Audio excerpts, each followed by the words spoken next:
Okay friends, it's time to get started on our arm here. Now what you're going to notice is it comes down and it connects onto the lower control arm in the rear. This part right here is going to be very simple to separate. But if you were to follow it up, you're going to see that you have a mounting bolt. It comes straight on through this arm right here, and then it makes its way out to this point. So when we go to take this apart, this bolt is actually going to have to come through from the front. We're going to have to go ahead and start taking some stuff down, including your exhaust. Before we can start dropping down our exhaust to swing it aside, we're going to want to go ahead and loosen up this shield. Commonly for these shields, you're going to find several either rivets or even bolts that hold it up to the body of the vehicle. If they're rivets, just go ahead and drill them out. You're going to have new ones. If they're bolts, just remove them.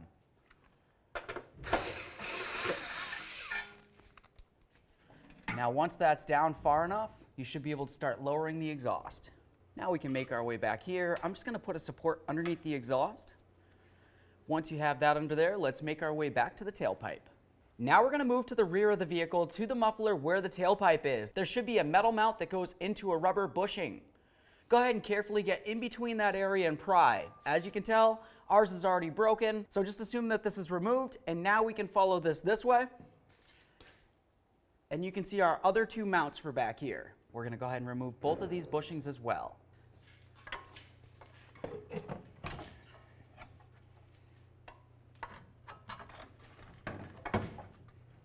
Now at this point, you can either just lower this down so it's out of the way, or lower it down and swing it off to the side. The next thing we're going to do is apply some gentle pressure holding up this bracket area here so we can start unbolting it and slowly lowering it down.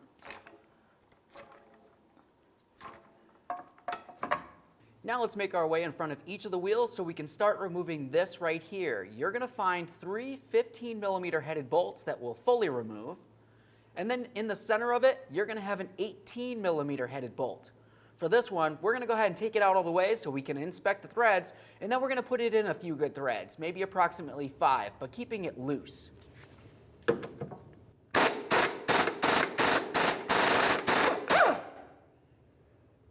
Inspect your threads on every bolt as you remove it.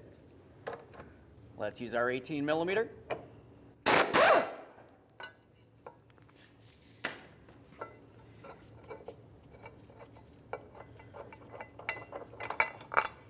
We'll give that bolt a good inspection. You also want to inspect the bushing up in here. Now, assuming all that looks good, I'm just going to go ahead and take this bracket. We're going to put it back in place, and like I said, we're going to put this bolt in approximately 3 to 5 full turns. 1, 2, 3, 4, 5. Give it a couple good turns just like that. Make sure it's in plenty of threads, because what we're going to need to do is do the exact same thing on the other side of the vehicle, make our way to the back, fully remove all that, and then we're going to pivot this down. This needs to have plenty of slack for the pivoting. Now once you have both sides on the front done, let's make our way all the way to the back. You're going to find two more 18mm headed bolts that hold up the rear of this subunit. We're going to go ahead and loosen those up and carefully bring it down. Once again, you need to make sure you have some sort of support underneath this because it weighs over a couple hundred pounds and it's not something that you want to hold up by hand.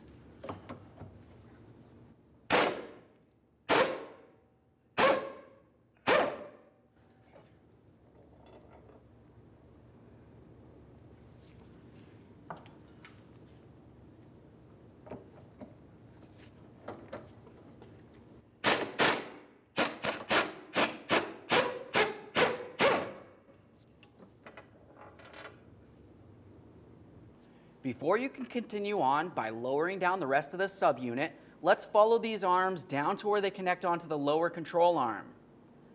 Now to remove either side of these arms right here, you're going to want to make sure that you make your way down to the tie rod end. That's the area that connects on. We'll use an 18mm socket to remove this. Give this a couple loving bonks to break it free.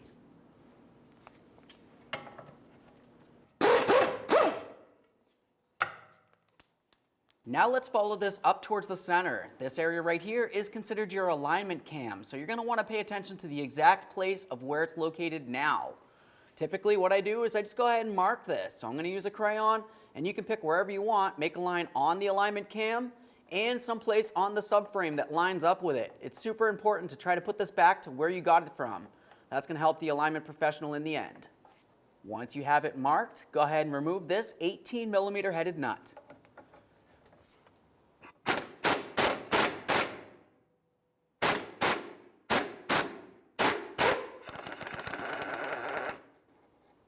break this free. To get this out of here, you're going to notice that it's kind of kinked in. The reason why that is because when we loosen this arm right here tried to kick out a little bit. It put this at an angle. Now to get the stud right out of here, I'm just going to carefully use a pry bar up through the hole in this control arm. I'm going to find something up inside the fender to pry up against. And now we're going to carefully try prying this in. That should straighten this out and we can lift it up.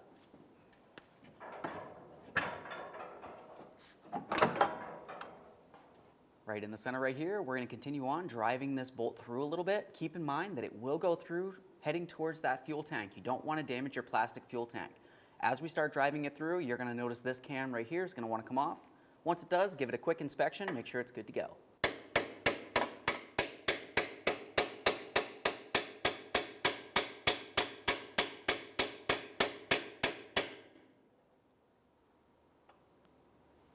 So now at this point, we can get ready to take this bolt out.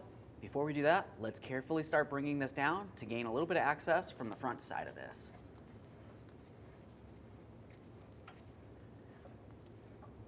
That should be far enough. Start driving this out of here.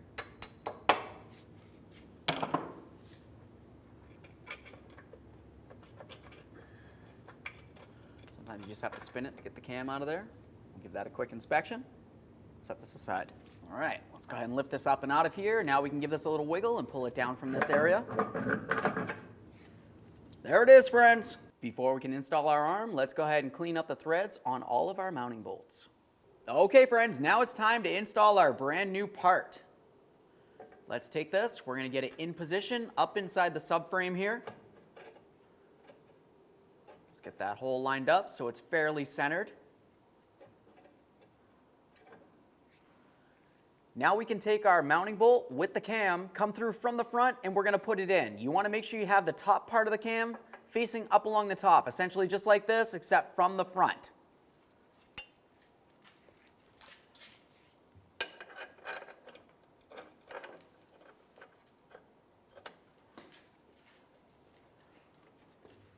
Now let's take this end. We're going to set it right up on top of here for now. That way there it's not hanging fully down, and we can continue up here with our rearward cam. Now that I have that through there, I just put on a little bit of red thread locker on the threads. I'm also going to feel along the top of the bolt here. That's where the flat area should be.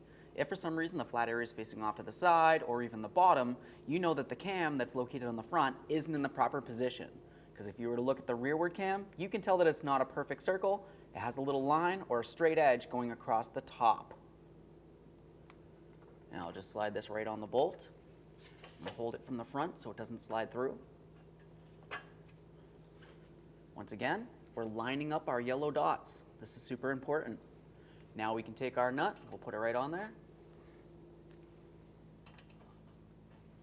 Now at this point, we're going to leave this nice and loose. Obviously, if you were doing these as a pair, now's the perfect time to do the exact same thing on the other side while this subframe is still down. Assuming you've completed everything you need to do with this down, let's go ahead and start putting it back up and lining up our two mounting bolts.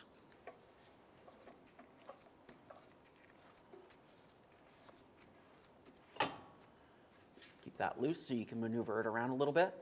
Now it's time to start putting in our mounting bolts.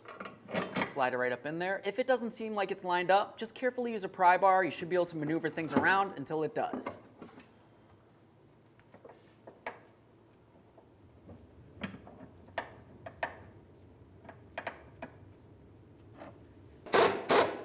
All right, I'm going to leave this one loose. Do the exact same thing to this one, and then we can tighten them up. With both of them started, we can bottom each of these out, and then we'll torque them to manufacturer specification.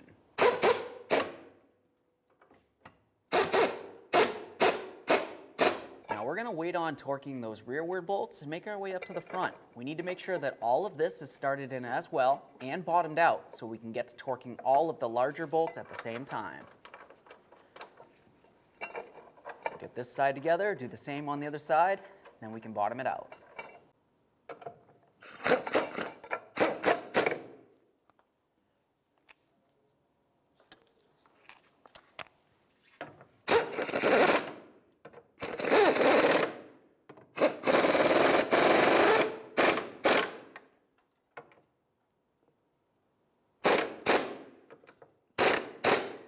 Now that we have all the larger subframe mounting bolts secured, let's go ahead and torque each of the larger 18mm headed bolts to 141 foot-pounds.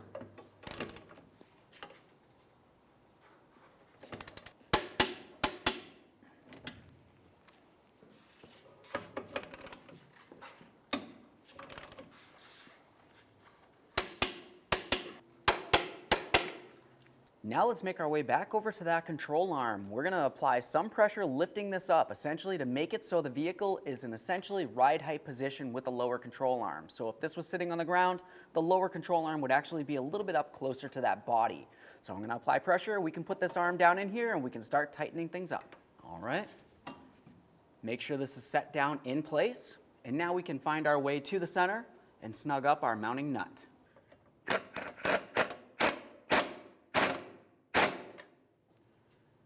Now, as you can tell, I've got this fairly lined up. It doesn't necessarily need to be perfect because when you get yourself a four-wheel alignment, the alignment professional will be making an adjustment at these points. Just make sure you have it as close as possible.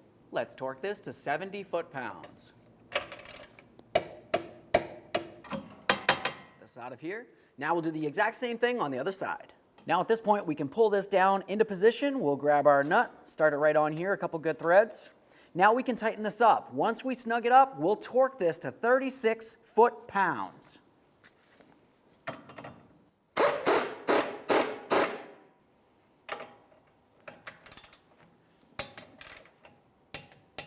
Okay, at this point, this is all nice and tight. We made sure that we torqued both ends of this.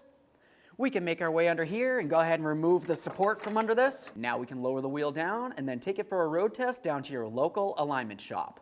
Now we can get this pipe back up in here. I'm just going to carefully lift it up. We'll slide the rubber bushings onto their mounting points.